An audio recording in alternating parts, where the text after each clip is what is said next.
La administración de Donald Trump ya está en marcha y una de sus primeras acciones ha sido reestructurar la política migratoria. No hay promesas ni especulaciones, no. Ya empezaron las deportaciones y los vuelos con inmigrantes de regreso a sus países de origen en su mayoría. Pero para cuando veas esto, la cifra ya habrá alcanzado un par de decenas de miles. Esta crisis migratoria va más allá de números y de discursos políticos. Se ha convertido en un problema de seguridad nacional. Porque durante años distintos gobiernos han permitido la entrada descontrolada de migrantes sin saber cuántos de ellos representaban una amenaza real. Yo sé que visto desde América Latina esto suena muy poco simpático, pero es una realidad. Hoy la evidencia es clara porque entre quienes cruzan la frontera a Estados Unidos no solo hay familias en busca de un futuro mejor, genuino y honestamente.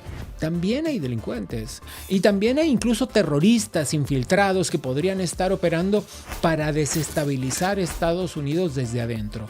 Y no necesito darte ejemplos de esos porque lamentablemente ya todos los conocemos. ¿Esto es un fenómeno nuevo? No. Lo vimos en los años 80 con Fidel Castro y el éxodo del Mariel, cuando el dictador vació las cárceles para enviar criminales a territorio estadounidense. E hizo algo parecido con hospitales psiquiátricos. Lo estamos viendo también ahora con otras dictaduras que usan la migración como un arma de presión política y social. Hola Venezuela, hola dictador Nicolás Maduro. La pregunta es, ¿hasta dónde deben llegar las medidas y cómo puede Estados Unidos proteger sus fronteras sin comprometer sus valores y su relación con los vecinos? ¿Y qué impacto tendrá esta política en la estabilidad interna del país? Hoy en Contracorriente analizamos la crisis migratoria con datos, hechos y el impacto de las decisiones que ya está tomando Donald Trump. Pero hay un asunto más bastante curioso. Te doy algunos datos. Durante el primer gobierno de Donald Trump se deportaron aproximadamente 935,000 personas. Barack Obama, Premio Nobel de la Paz, deportó a más de 2,5 millones de migrantes y Joe Biden deportó esa cifra con casi 2,800,000. ¿Por qué los medios de comunicación no los llamaron racistas y xenófobos, pero a Trump sí? Yo te propongo que dejes tus ideologías a un costado por un ratito y te hagas esa pregunta. ¿Cómo se soluciona el desequilibrio que un número enorme de deportaciones puede ocasionar en distintas actividades económicas, tanto en Estados Unidos como en otros países que lo rodean? Si crees que esto no te afecta, te equivocas. Ya verás por qué. Antes de avanzar en el programa, quiero pedirles lo lógico que les iba a pedir, que le den clic a la campanita, que se suscriban al canal, que nos dejen un like, pero por supuesto, además, que nos dejen un comentario sobre el tema de hoy. ¿Tú tienes a alguien de tu familia que ha migrado a Estados Unidos? Cuéntanos.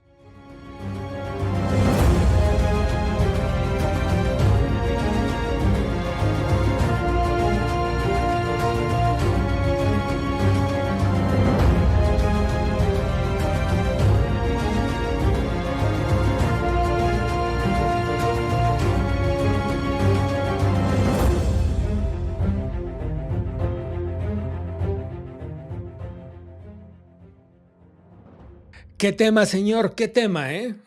La migración es el tema del mundo en el que vivimos. Grandes desplazamientos. Al final de este programa recibirán una cifra que los sorprenderá.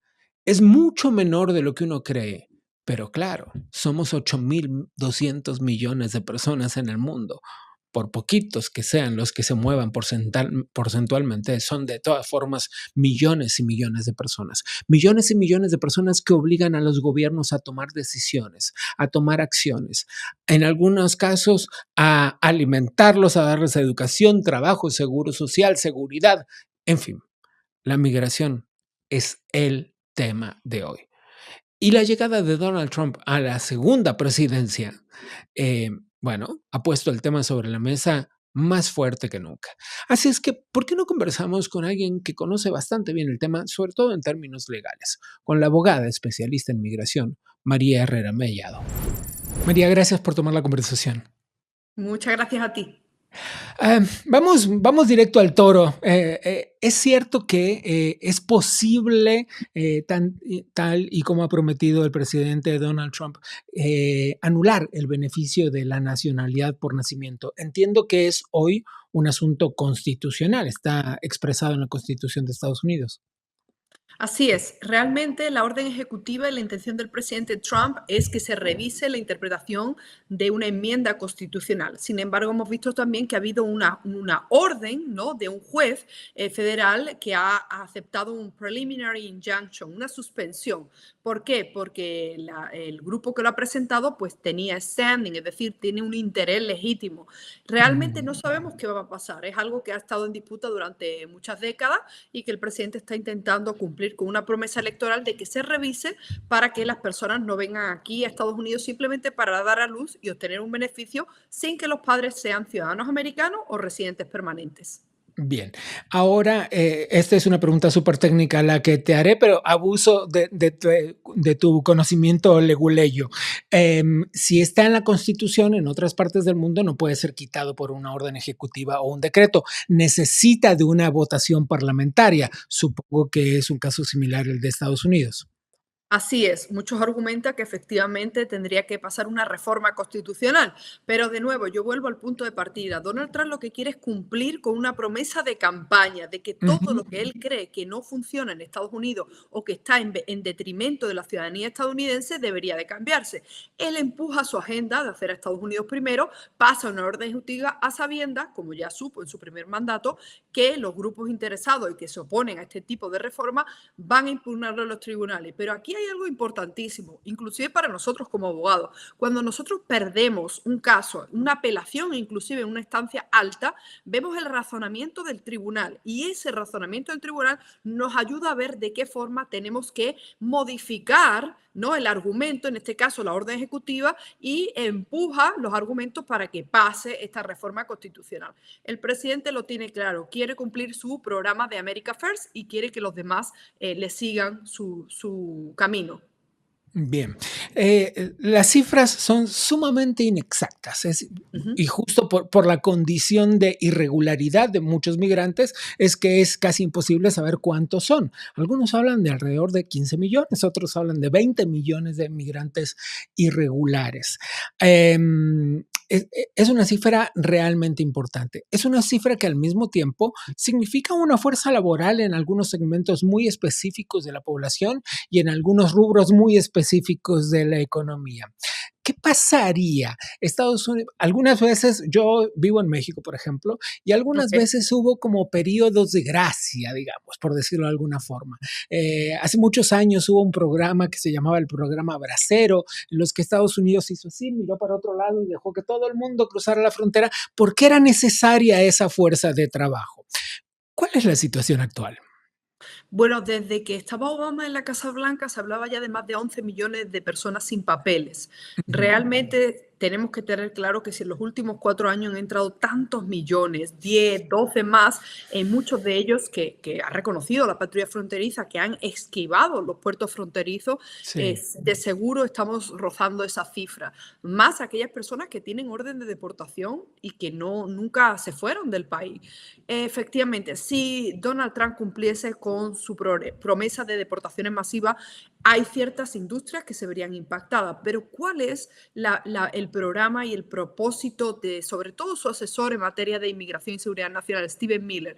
Crear, decir, que vengan a Estados Unidos y que se queden solamente aquellos que tengan los visados legales e inclusive, él lo ha dicho, lo ha prometido, automatizar todo este tipo de empleos que utilizan mucho, por mucha parte, con mucha razón, muchos grupos de presión para decir que Estados Unidos necesita de inmigrantes. Entonces, la realidad es que vivimos en un periodo de incertidumbre, la realidad es que efectivamente si se llevan deportaciones masivas, y ya lo estamos viendo, la industria hotelera, la industria de la agricultura, la industria de la manufactura se va a ver afectada, pero están dispuestos a eso porque han ganado el voto popular y su promesa, una de las mayores promesas de campaña y respaldo a la ciudadanía americana, es básicamente ordenar la inmigración y expulsar a todo aquel que no tuviese los papeles en este país. Por lo tanto, esa es su promesa de nuevo de campaña.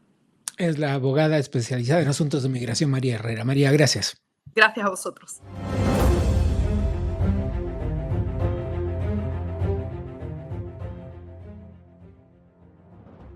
Seguimos con este asunto que, como les dije antes, literalmente está sacudiendo el planeta. Hablemos con el analista republicano Anthony Verdugo.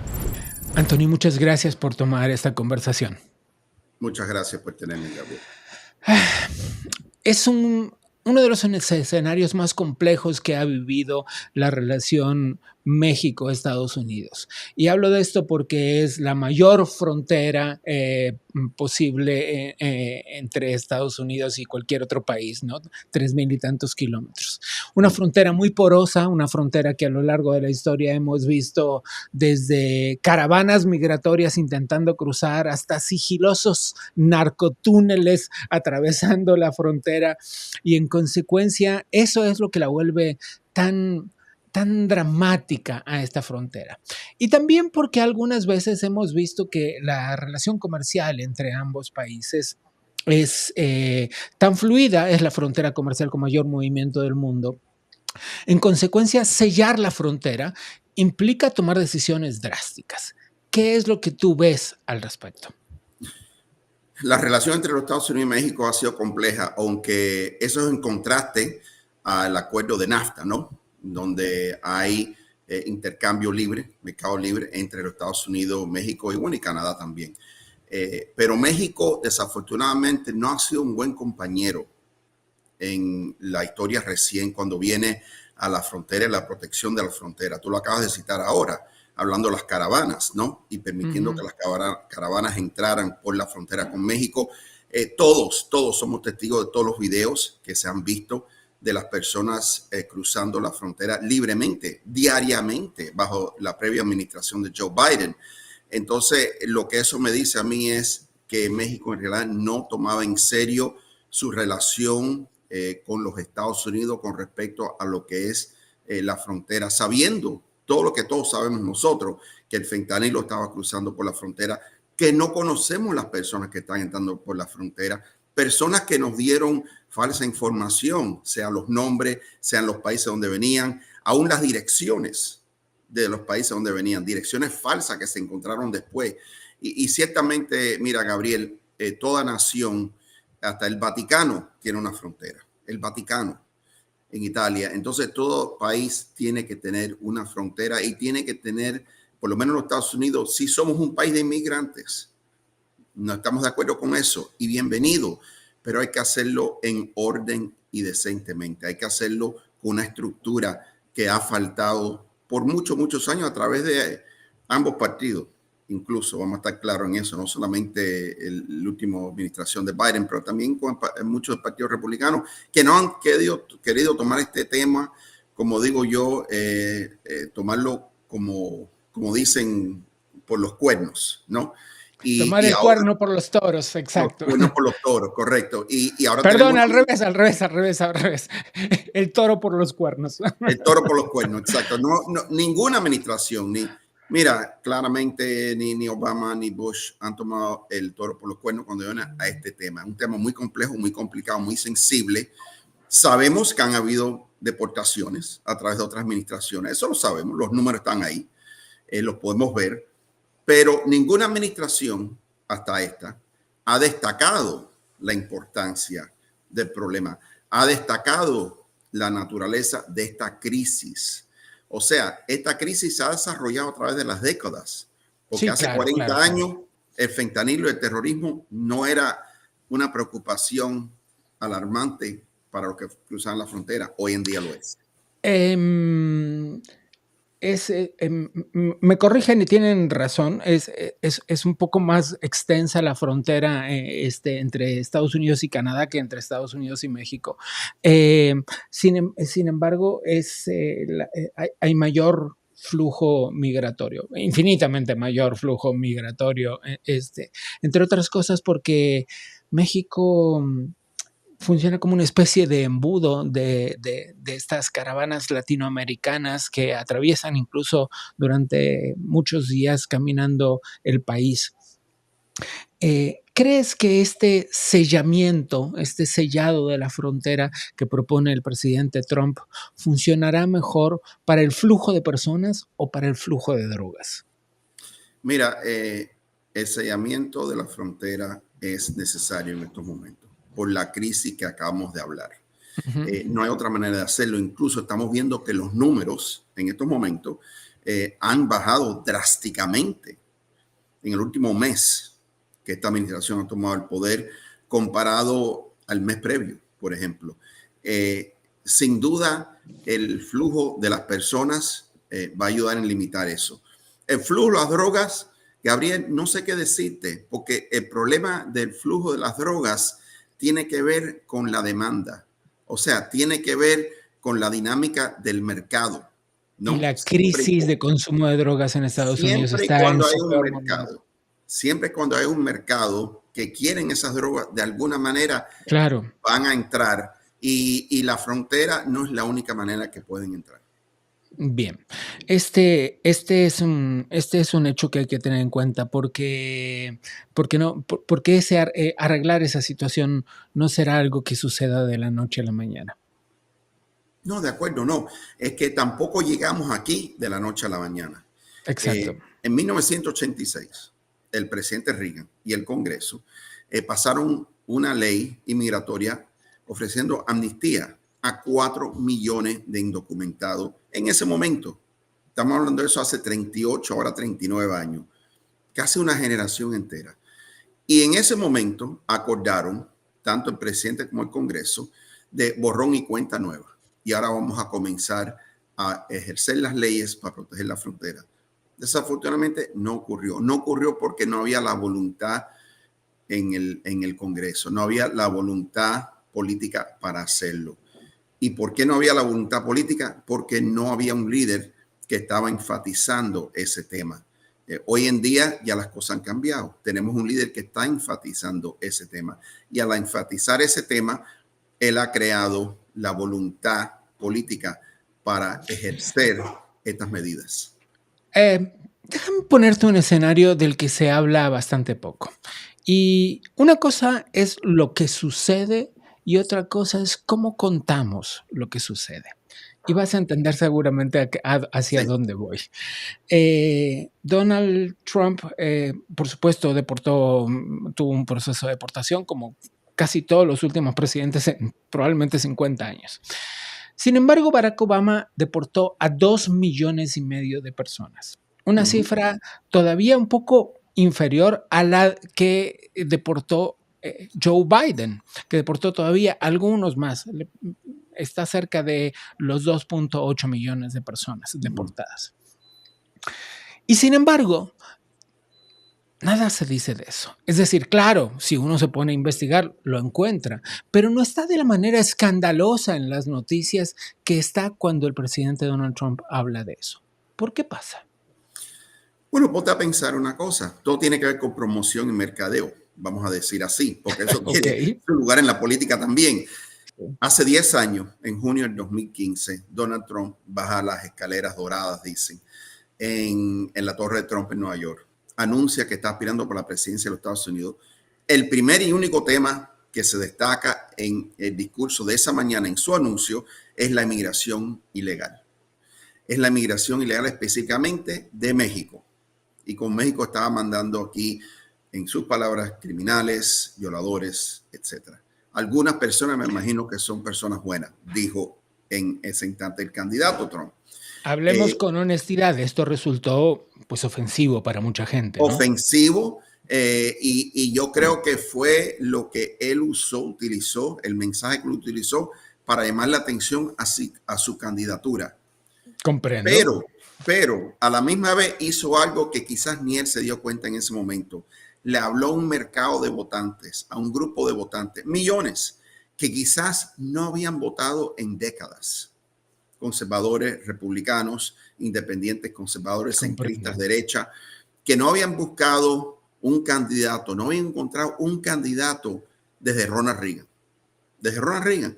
Hubo un tiempo, una etapa dentro del Partido Republicano, te diría yo, desde el probablemente 90 hasta el 2015, unos 25 años, en donde muchos analistas y muchos líderes republicanos lamentaban el tiempo pasado de la candidatura y la presidencia de Ronald Reagan y que no habían encontrado un líder como Ronald Reagan. Ciertamente no lo encontraron en el presidente George H.W. Bush, no lo encontraron mucho también en el hijo George H. Bush. Entonces están buscando esa figura carismática, esa figura que se destacara para estos tiempos. Y lo encontraron en Donald Trump.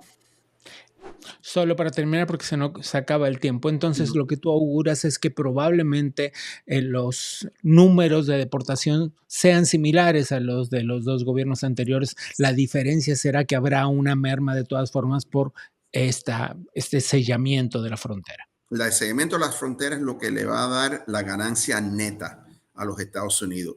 Y yo creo que este programa, esta intensidad continúa por los próximos 4 años, sin duda, porque están los recursos ahí para hacerlo. Es Antonio Verdugo. Muchas gracias. Muchas gracias.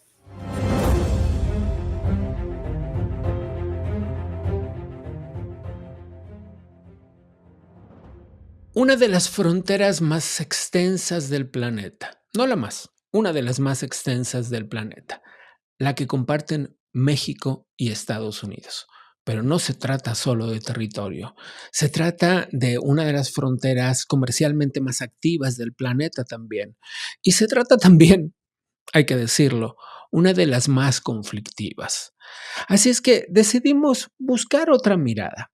Alguien desde el lado, no de Estados Unidos, sino del lado de México. Hablamos con el doctor Tonatiuh Guillén, quien fue el comisionado general del Instituto Nacional de Migración de México. Doctor Guillén, gracias por tomar esta conversación. Estamos viviendo un momento particular entre la relación entre México y Estados Unidos, o estos asuntos migratorios deben ser vistos como justamente esto, como una relación de vecindad de larga data que tiene sus altas y bajas. En mi opinión, estamos en un momento de ruptura. No es solamente un momento difícil, es un momento de grandes cambios. El primero es todo el aparato, medidas, iniciativas que ha tomado el gobierno de Trump en la frontera y en general en todas las posiciones antiinmigrantes que, para decirlo en una palabra, sellan la frontera. Usted estuvo al frente del Instituto Nacional de Migración en México y como tal, independientemente de las ideologías, es un hombre que entiende perfectamente las regulaciones, digamos. En consecuencia, alguien que cruza ilegalmente una frontera lo hace, permítame retomar sus palabras, invadiendo, digamos, y cometiendo una infracción, una ilegalidad. En ese sentido, entiendo que puede sonar poco simpático, pero quisiera tener su reflexión al respecto. Es muy importante la observación que haces. Y hay dos condiciones en esa, o dos situaciones. Hay una movilidad, lamentablemente en este mundo, de personas refugiadas. Esto es, personas que salen huyendo de su país, de su región, de su pueblo, por muchos factores. Aquí estamos hablando esencialmente del perfil de refugio. Y ese es el perfil que debiéramos estar poniendo atención, porque es el dominante de los últimos años. Y es triste decirlo, pero es una situación humana extraordinariamente delicada y vulnerable, sí, que entonces hay que verla de otra manera. Y en ese perfil probablemente encuentren, aunque no todos tienen que ver con un desplazamiento de orden ideológico o de persecución en términos de seguridad, y sí en búsqueda de una vida mejor en términos económicos, como lo plantea. Ese es otro grupo. Es otro grupo, ¿no?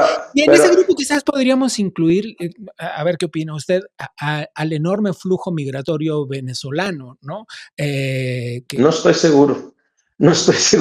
Venezuela, a ver, lo voy a poner de esta manera. Venga. Para que nos entendamos. Si toda la población del mundo la juntamos, toda, los 8.200 millones, y preguntamos qué porcentaje de esa población vive en un país distinto del que nació, Ujú. Imaginen un número, apuesten un número, y la respuesta es 3.5%. Hace 20 3.5. años era 2.5%. El dato es muy importante porque en nuestra humanidad lo normal es no migrar, aunque tengamos condiciones limitadas, como en un pueblo de la Amazonia, aunque tengamos condiciones difíciles, como en algún pueblo en el Himalaya, en Asia, la gente vive ahí. Ujú, Cuando la migración se convierte en algo mucho mayor, es ujú. que se descompuso algo en la estructura social, No, o se, no, descom- sí, o se estoy descompusieron completamente de muchas acuerdo. cosas. Sobre Y en el todo caso, en nomás el caso termino de ya, en Venezuela, el caso justamente. venezolano, tenemos ya casi 25% del total de su población fuera.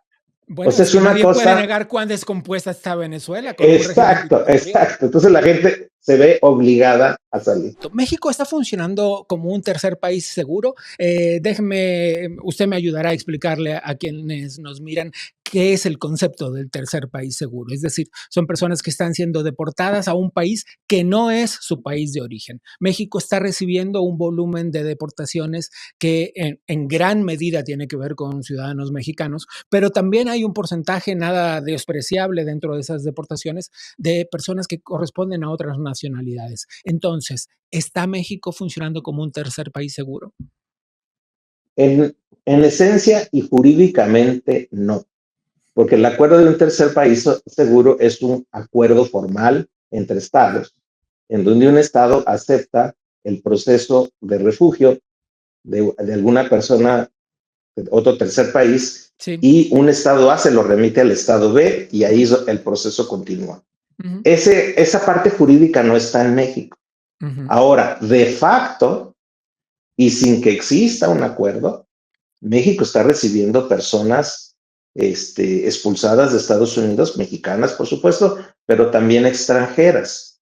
Y ese conjunto de población extranjero, México todavía, y eso es algo que yo lamento y lo digo claramente, México todavía los trata en situación irregular. Es el doctor Tonatiuh Guillén, ex comisionado nacional del Instituto de Migración de México. Gracias. Un gusto.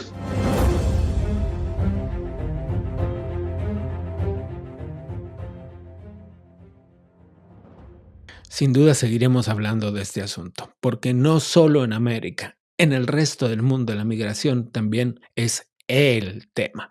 Antes de que te vayas, clica la campanita, un like, suscríbete al canal por el que nos estás viendo, déjanos un comentario. Como te preguntaba al comienzo del programa, ¿tú tienes alguien de tu familia, alguien que conozcas, un amigo que haya migrado a Estados Unidos? ¿En qué condiciones se encuentra? ¿Cómo lo hizo? ¿Logró tener una vida mejor? ¿En qué condiciones está allá? ¿Manda dinero de regreso a tu país? Cuéntanos, porque ese es el tema, la migración. Te esperamos en el próximo episodio. A nombre del Adam Smith Center for Economic Freedom te doy las gracias. Soy Gabriel Bauduco y te espero la próxima.